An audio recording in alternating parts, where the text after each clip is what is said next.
So ay mga kainday, mamamasura na naman tayo of course. Ano kaya ang laman nito? Uy, tingnan natin ano to.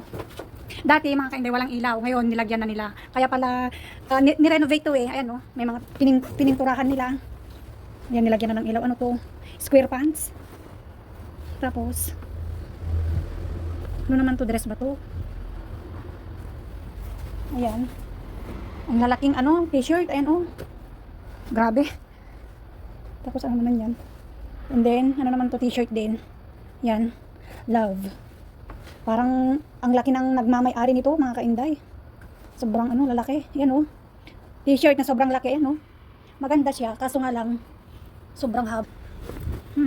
Ang papangit naman mga kainday. Wala akong type doon. So, titingin tayo dito. Baka may iba pang mga tinapon. Ayan oh, palayok oh. Pero merong ano oh. Hindi hinugasan talaga oh. May laman. So, ayun, sa kabila tayo mga kainday. Okay. So, ayan, andito na tayo sa kabilang basurahan. So, dito walang dito. So, ayan. Ano to? Okay. Tignan natin kung ano bang mga tinapon. Ayan ako. Kawali. Ayan o, may kawali. Ano pa ba yan? Ayan o. Kawali. Wig. Wig ito o.